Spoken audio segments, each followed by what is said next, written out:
네, 안녕하세요. 물리치료사 알파민입니다. 네, 얀다의 근육 불균형의 평가와 치료, 지금 책을 리뷰를 하고 있는데요. 네 번째 시간입니다. 네 번째, 시작하도록 하겠습니다. 정말 요즘 바빠서 오랜만에 리뷰 강의를 녹화를 하는 것 같습니다. 네, 네 번째 강의인데요. 이번에는 어쩌면 얀다책 리뷰 강의 중에 가장 중요하고 핵심일 수도 있는 내용으로 얀다가 근육 불균형을 어떠한 방식으로 바라보는지에 대해 나눠보려고 합니다. 이러한 방식으로 근육 불균형을 접근했기 때문에 얀다는 지금까지도 필독서라고 하는 이 책을 남기게 되었고 또 재활의 아버지라는 칭호를 얻게 됩니다. 그래서 우리가 이걸 이제 공부를 해봐야겠죠. 책에서는 흥미롭게도 셜리 셜먼이 바라보는 그 운동손상 증후군의 저자죠. 이 셜리 셜먼이 바라보는 근육 불균형과 얀다가 바라보는 근육 불균형에 대한 서로의 접근법을 비교해서 게시를 해놨습니다. 네, 이렇게 나와 있는데요. 더 자세하게 보시려면 책을 통해서 보시면 좋을 것 같습니다. 이 책에 기록된 모든 내용과 또 단어 하나하나를 뜯어서 설명하고 이해하기보다는 말 그대로 접근법이기 때문에 그 맥락을 아는 게 사실 가장 중요하고 핵심이라고 할 수 있는데요. 제목만 봐도 셜리 셜먼은 생체 역학적 접근이라고 하는 반면에 얀다는 신경근 접근이라고 써 있어요. 그래서 이 바라보는 방향성이 많이 다르다는 것을 알 수가 있습니다. 같은 이 근육 불균형을 보는데도 불구하고요. 먼저 셜리 셜먼이 근육 불균형을 이해하는 접근 방식입니다. 일단 제목부터가 아까 말했듯이 생체 역학적 접근이고 핵심 단어를 추려 보면은 이렇게 됩니다. 제가 읽어드릴게요. 반복된 움직임과 지속된 자세가 근육 불균형의 원인이다. 그리고 방향 감수성, DSM이라고 움직임이 쉽게 일어나는 방향이 존재한다는 거죠. 그리고 신장성 약화, 능동적 불충분, 이제 근육의 길이와 또 근수축의 효율성에 대한 내용입니다. 또 협응력 저하, 콜디네이션 저하, 근육 간의 그 협응에 대한 어, 능력이 저하가 됐다는 소리죠. 또 순간 회전 중심의 경로 변이, PICR이라고 해서 이거는 이따가 설명을 드리겠습니다. 또 보상작용, 또 위크링크, 이제 가장 약한 부위가 존재한다. 또 위크 방향성, 이거는 이제 방향 감수성, 아까 DSM과 같은 내용이죠. 그리고 이제 통증 조직을 규명하기보다는 생체 역학적 원인을 규명한다. 그리고 약해진 이 특정 근육들이 약해지면 이 근육들을 어떻게 하냐? 지지하고 또 부하를 또 줄이고 또 활성화를 유도시킨다. 그렇게 이제 근육 불균형을 개선한다는 거죠. 여기서 가장 중요한 게 뭐냐면 셜리 셜먼이 근육 불균형의 원인을 이 반복된 움직임과 지속된 자세로 여겼다라는 거예요. 사실 이거는 전문가들 뿐만 아니라 대부분 이렇게 생각을 하고 있죠. 평소에 자세가 안 좋으니까 근육 불균형, 체형 틀어짐이 생기고 또 그러면서 이제 근골격 질환에 노출된다고 다들 생각을 하고 있습니다. 우리가 보통 오랫동안 앉아서 생활을 하니까 앉아있는 자세를 통해서 설명을 좀 해보면 오래 앉아있다 보면 일단 무릎이 굽혀진 자세로 오래 있으니까 햄스트링이 단축이 됩니다. 그리고 둔근은 체중이 계속 실리면서 찌부가 돼요. 한없이 늘어납니다. 그래서 정작 서서 걸어 다닐 때, 즉 활성화와 수축이 일어나야 될 상황에서조차도 반응이 없어요. 둔근이 비활성화된다는 소리죠. 그러면 서거나 걸을 때 이 둔근 대신 다른 애가 일을 하게 되는데요. 그 역할들은 보통 내전근, 대퇴사두근, 햄스트링과 같은 이 투조인트 머슬들, 고관절의 투조인트 머슬들이 하게 됩니다. 그러면 고관절을 컨트롤하는 데 있어서 고관절을 싹 감싸고 있는 이 둔근이 원조인트 머슬인 둔근이 할 때보다도 훨씬 섬세한 컨트롤이 안 되겠죠. 그러면 관절이 중심화에서 벗어나는 이 관절의 탈중심화가 발생이 될 가능성이 높아지게 되는 겁니다. 그러면서 고관절 찝힘 현상이라든지 고관절 움직임이 제대로 안 나오니까 허리를 더 쓴다든지 이렇게 움직임 패턴도 변화되고 올바른 근육 협응이 일어나기에는 더 어려운 환경이 되는 거죠. 관절이 탈중심화가 됐는데 근육 협응이 되기는 더 어렵다는 거죠. 탈중심화가 되어 있는 상태에서는요. 그리고 오랫동안 앉아있으면 또 골반이 무너지고 또 허리가 굽어지잖아요. 이런 식으로 허리가 굽어지죠. 그래서 몸통 숙일 때도 고관절보다 허리에 더 많은 움직임이 나오게 돼요. 이렇게. 그러면 이제 허리에 부담이 또 되는 거죠.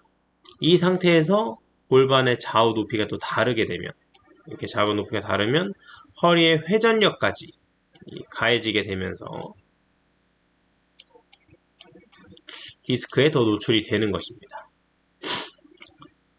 그 중에서도 골반 바로 위, 그러니까 허리가 끝나는 지점인 L4-5가 이런 부위가 이제 가장 약해지고 또 디스크가 터지기 쉬운 거죠. 핵심 단어를 보면 위크 방향성, 방향 감수성이라고 있는데 이제 이런 게 있는 이유가 뭐냐면 특정 자세를 오래 하니까 특정 방향에 유독 약하고 특정 방향으로 유독 움직임이 계속 유발된다는 것입니다. 그러니까 반복된 어떤 특정 자세를 했기 때문에 이러한 문제가 발생한다는 것이죠.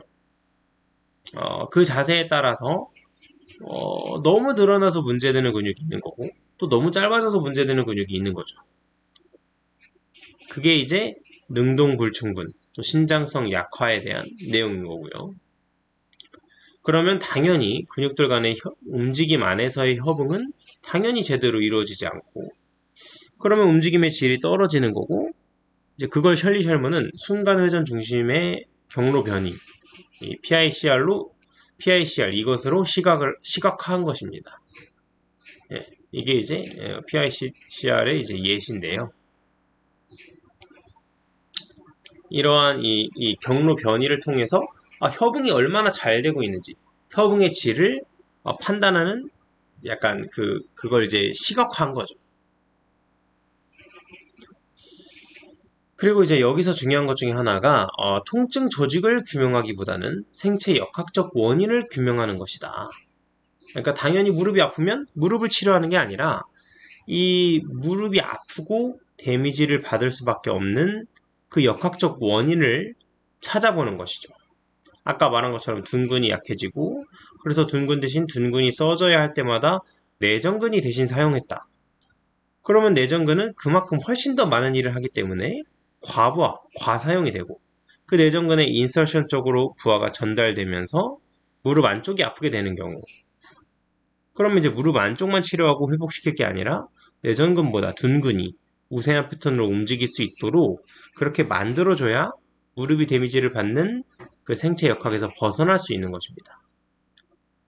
대부분 근육 불균형의 원인이 이 반복된 움직임과 지속된 자세 때문이라는 것은 알고 있지만 이 어떻게 해결하느냐에 대한 부분에서 통증 부위보다 생체 역학적 원인을 규명하는 이러한 치료적 접근 방법은 생소하게 느끼는 게 대부분입니다. 아무튼 셜리 셜먼은 이렇고요. 그럼 얀다는 이 근육 불균형을 어떻게 바라보느냐? 셜리 셜먼과 얀다의 가장 큰 차이점은 근육 불균형의 원인을 뭘로 보냐인 거예요. 셜리 셜먼은 반복된 움직임과 지속된 자세가 근육 불균형의 원인이라고 얘기를 했잖아요. 이 얀다는 뭐냐? 얀다는 충격적이게도 근육 불균형은 애초에 태어날 때부터 있다라는 거예요. 애초에 태어날 때부터 긴장되기 쉬운 근육과 억제되기 쉬운 근육이 존재한다라고 말을 합니다. 이 표는 얀다 책에 나오는 긴장되기 쉬운 근육과 억제되기 쉬운 근육을 정리해 놓은 거예요. 이 상하체로. 지금 보면 근데 약간 잘못된 내용들도 있긴 하죠. 엄청 오래됐기 때문에 이걸 이제 분류한 그 시기가 엄청 오래됐기 때문에. 예를 들면 이제 뭐, 여기 보면 렉투스 어비드미니스. 이게 이제 억제되기 쉬운 근육이라고 나와 있는데, 이건 이제 긴장되기 쉬운 근육이죠, 사실은. 또 교감신경과도 아주 연관이 많은 근육입니다. 아무튼, 얀다는 이 반복된 움직임, 지속된 자세, 뭐 이런 걸 떠나서 애초에 인간은 태어날 때부터 근육 불균형이 존재한다. 애초에 긴장되기 쉬운 근육과 억제되기 쉬운 근육이 있다라는 거죠. 왜 그렇게 생각을 했느냐? 바로 사람들의 근육 불균형, 또 그에 따른 손상된 움직임 패턴을 보니까 이런 패턴이 무작위적이지가 않아요.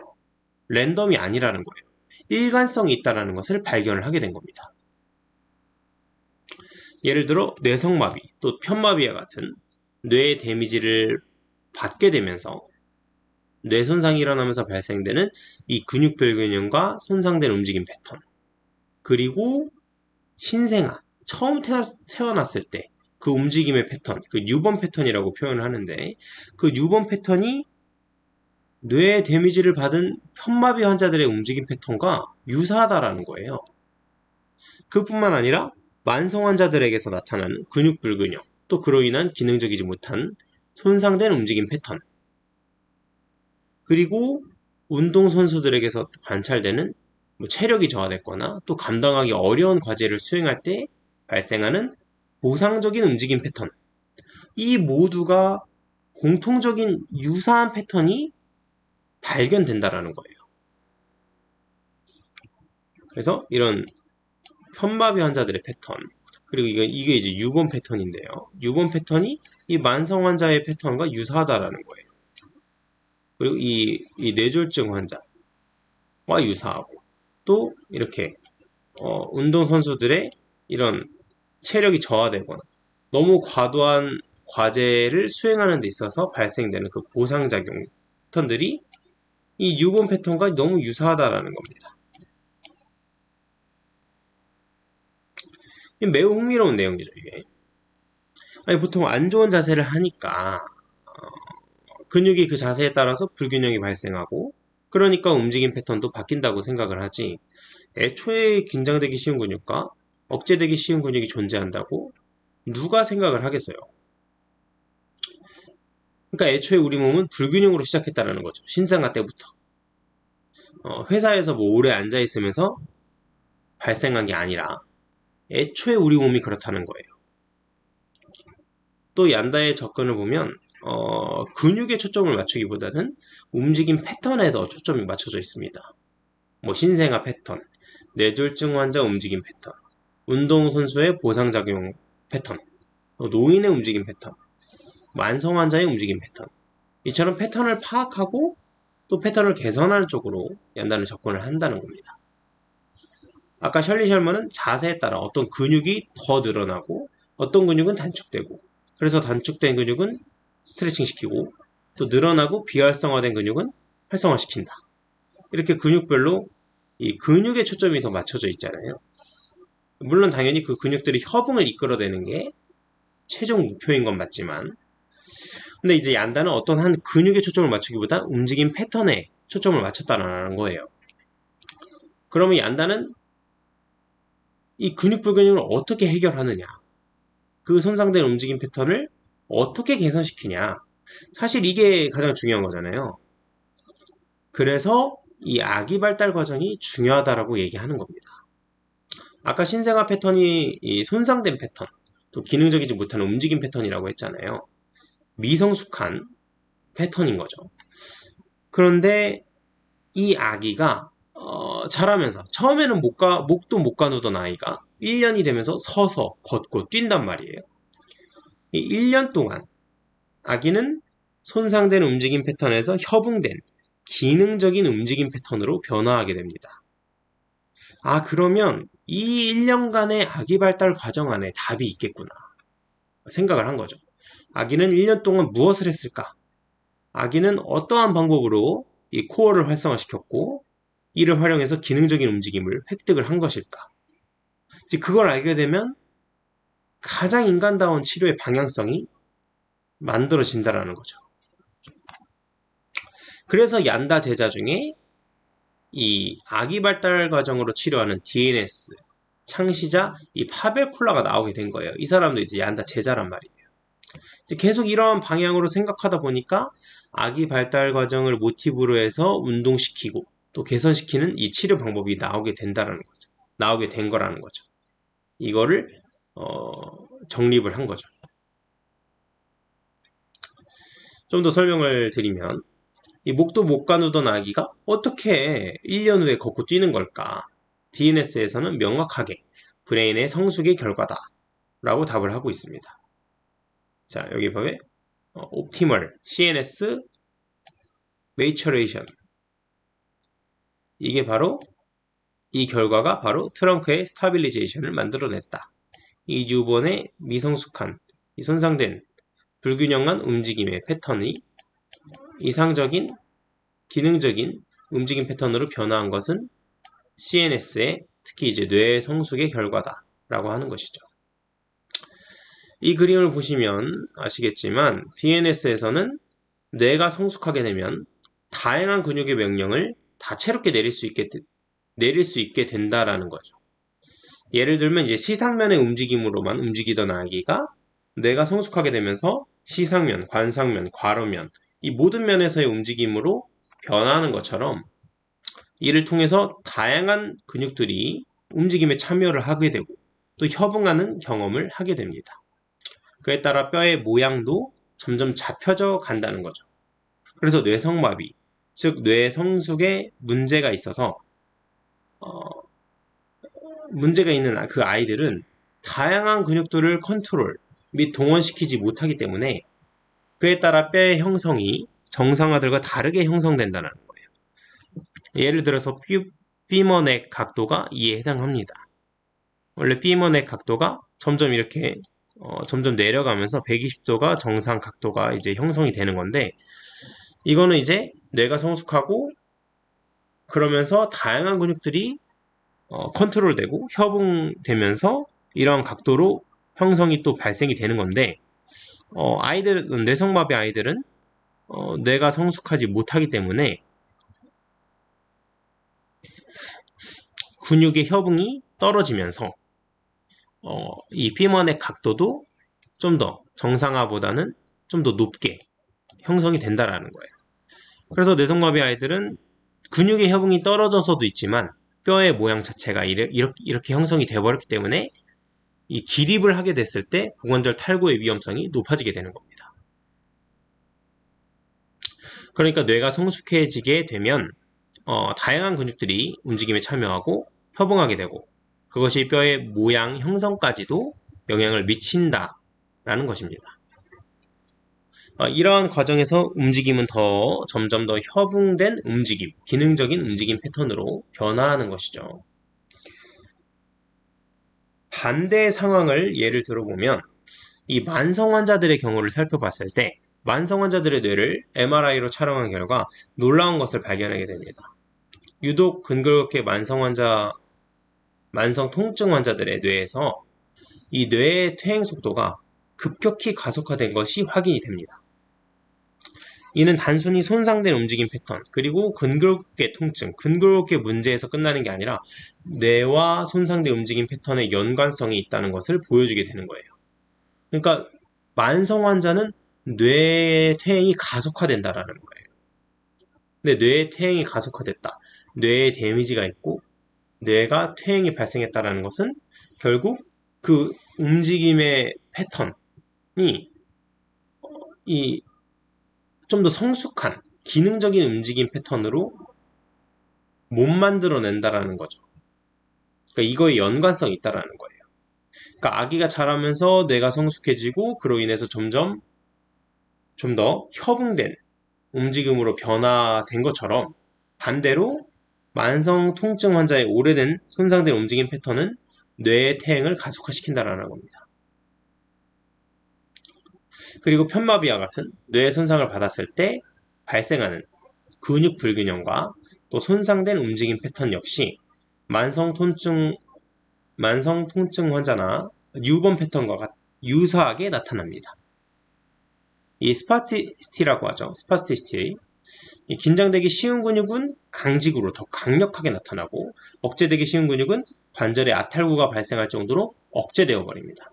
즉 뇌의 퇴행성 변화가 진행되었을 때나 뇌가 손상되는 이 편마비, 이런 뇌졸중과 같은 뇌가 손상되었을 때나 그리고 아직 성숙되지 못한 이 미성숙한 신생아의 뇌는 유사한 기능적이지 못한 움직임 패턴을 만들어낸다라는 것이죠.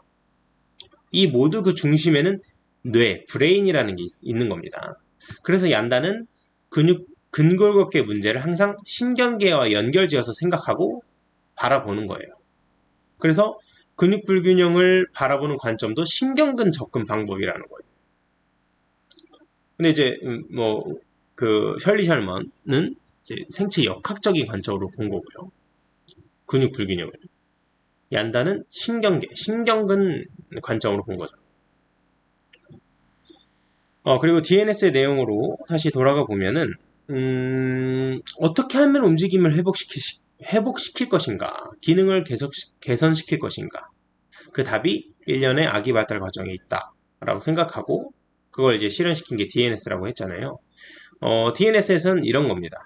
움직임을 개선시키는 것이 어려운 일이 아니다. 이 정상 발달 과정을 다 겪고 경험한 사람이라면 모두 다 그 미성숙한 움직임 패턴에서 기능적인 움직임 패턴으로 변화해본 경험이 그 다 뇌에 저장이 되어 있다라는 거예요. 이 근육 불균형을 개선하는 것은 그 예전에 경험했던 것을 다시 끄집어내는 과정인 것이다. 마치 어렸을 때 자전거를 배우고 한참 동안 타지 않다가 나중에 타려고 할 때 1시간 정도면 좀 이렇게 1시간 정도 연습해보면 다시 잘 탈 수 있는 것처럼 그 습득했던 내용이 뇌에 저장이 되어 있기 때문에 그것을 끄집어내는 것. 그러니까 무에서 유가 아니라 원래 가지고 있는 것을 다시 끄집어내기만 하면 되는 거기 때문에 쉽다라는 거죠. 그리고 인간은 원래 이렇게 코어를 배우고 습득을 했다. 아기가 습득한 방법을 착안을 했을 때 가장 인간에 맞는 적합한 트레이닝과 운동 치료가 될 것이다 라는 거죠. 예를 들어 아이는 윗몸 일으키기를 안 했어요. 이 1년 아기 발달 과정 안에서. 그러니까 윗몸 일으키기로 코어를 만들어낸 게 아니라는 거죠. 몸통에 힘도 없던 아기가 코어가 생기고 움직임에서 이를 사용할 수 있었던 건 윗몸 일으키기 같은 방식이 아닌 다른 방식이라는 거예요. 그래서 개월수마다 아기가 이 경험하고 훈련하는 자세와 또 움직임들을 연구하고 이를 치료에 적용한 것이 바로 DNS인 거죠.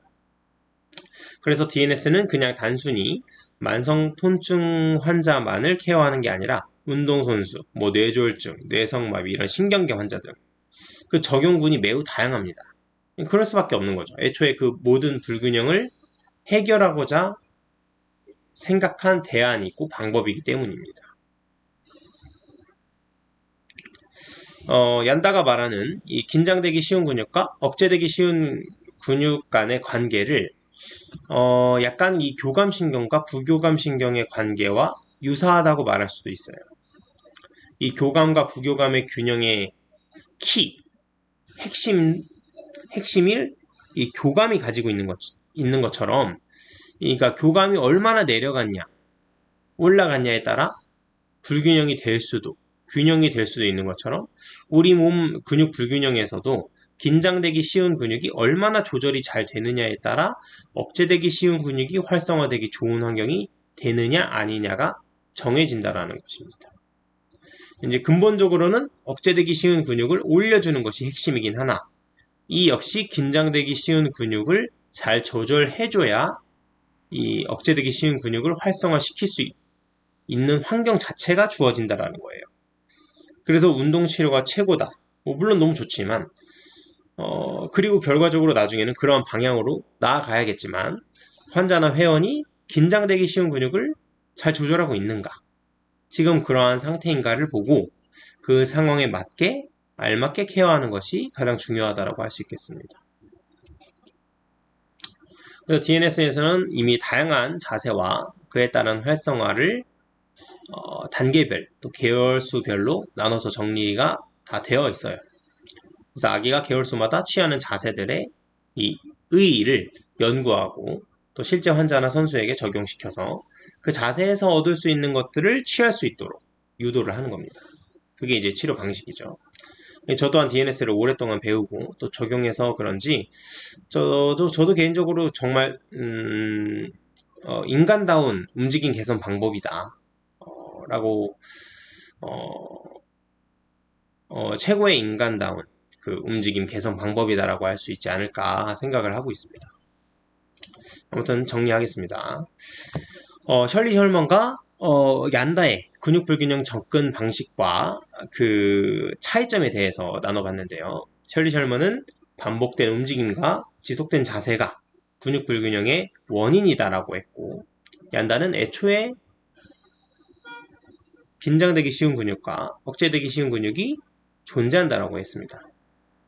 셜리 셜먼은 반복된 자세와 반복된 움직임과 지속된 자세로 인해서 어느 근육은 늘어나고 또 어느 근육은 짧아지고, 그로 인해서 근육의 협응이 깨지게 되고 부상작용이 발생하게 되고, 또 특정 자세를 오래 하면서 발생했기 때문에 특정 방향으로의 그 관절 유연성과 또 통증 유발 방향이 생긴다.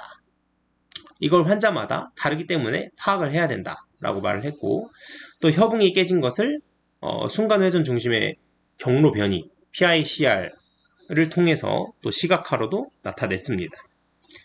그래서 결국 반복된 움직임과 지속된 자세로 인해 근육 불균형이 발생을 하게 되면서 협응이 깨지고 움직임이 손상이 돼서 생체 역학적으로도 이 데미지를 받는, 그래서 일명 통증을 느끼는 부위가 이제 발생을 하게 되니까 이제 결과인 통증 부위보다는 잘못된 생체 역학을 파악을 해서 개선해 나가야 된다라는 의견인 거고요.